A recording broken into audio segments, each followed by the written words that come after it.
Again, this is saintcon 2017. So here we have our middle stage. This is ballroom B. We have 3 of these that combine where these walls come out, and all 3 will combine into one giant room that seats about 1,000 people. So we haven't separated them yet. We will at the very end of the con for closing, but I'm not gonna break things just to show this video. So here again is ballroom B. In this room we have 2 projectors that are linked together, about 16-foot wide screens on both sides. There is some projector mapping in the middle that was done by some other people. Anyway, so without further ado, here's some of our gear. So here's our, just a simple mixer. We always keep a hard line to the podium in case somebody's trolling with Hack RF or something else. We do have a wireless mic. That would be a Shure system here that we got.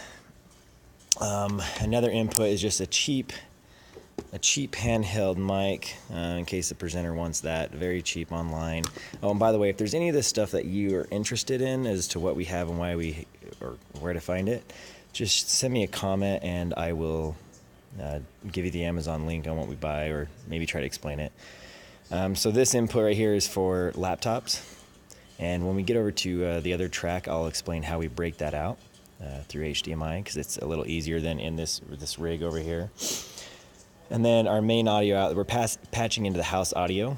They only have a single input, left or right, so we're patching into the house audio on that one. We also have, plenty of times in the past, brought our own Mackies and dropped our own audio, depending on what the house has. For headphones, we have one for QA, and then this is also how we're dumping our audio clean out of the mixer, all combined, for our capture cards. Right here, again, I can show you that a little cleaner over on the other one. So we run OBS. The biggest takeaway and lesson learned of doing OBS is that it's very CPU intensive. Find like a legit quad-core CPU, and everything will be happy with OBS. You can create hotkeys to let you transition really quick between different angles, full slides, camera slides, full camera, and opening or transition closing. We also bring in the audio there, as I said, and I guess we can walk over to the other house and take a look over there. Some camera gear we're using. The only thing you really need on a camera is that it will give you a clean HDMI out and work with a semi-low light. Again, as I was talking about, the hardest issue, here's a great example. So we have this giant spotlight over here that we've brought in and rented 3 sets of these to put in. And we probably spent around $2,200 to have somebody rent these, bring them, set them up, and take them out. And it's kind of crazy because you think like the house should provide, but the house cost to do it was exuberantly high, like $18,000. So we obviously brought our own for about $3,000. This is for stage wash, just for camera lighting. So, all right, let's head over to the other track.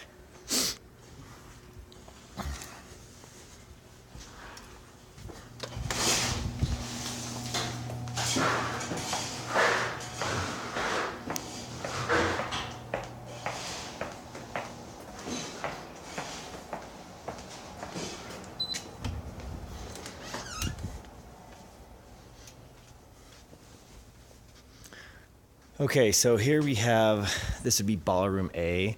Again, same spotlights, same stage wash, and again, these all combine into one. So here's a much larger screen on the edge. This would be a 16-foot wide and more like 23-foot corner. We picked this one up for about $1,500, which is totally reasonable. It comes with a rear projected screen as well.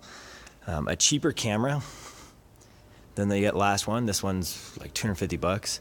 Again, just a clean HDMI output is all you're really looking for here. Different types of projectors. Let me get them all play. Oh, I didn't mention this. So these are confidence monitors or presenter monitors. These are 32-inch. And what we've done is, I don't know if the lighting will be bright enough here, but that's not gonna be. Essentially, we've just taken some rods and connected them to the back of the monitor to just twist into the VESA mounts, and so it just lays down.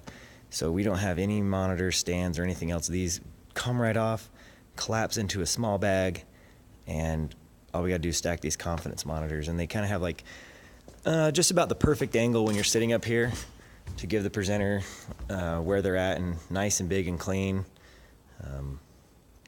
So that's good. So our entire backbone is HDMI at the moment. We also have an SDI when we combine the rooms, which we'll chat about in just a second. So all we do is have a bunch of adapters to get to HDMI. And if it's your first time, you're gonna say like, HDMI sounds great, but the moment you hook up extra projectors, everything goes to pot or a capture card or something.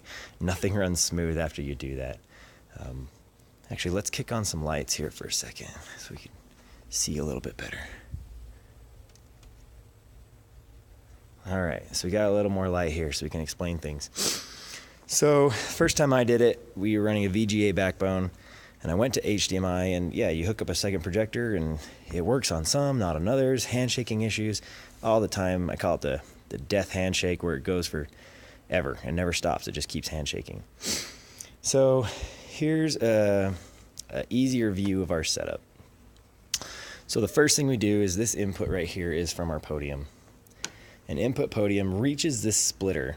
This is a special splitter, and you see there's only one in, one out. This splitter does what it's not supposed to do. It just removes handshakes, and I can get you a link to this on Amazon. And its only purpose of what we're using it for is to take the handshake from the presenter away. So all we're handshaking with is between projectors and capture card, and our internal not handshaking with the variable, which the variable is the presenter laptop.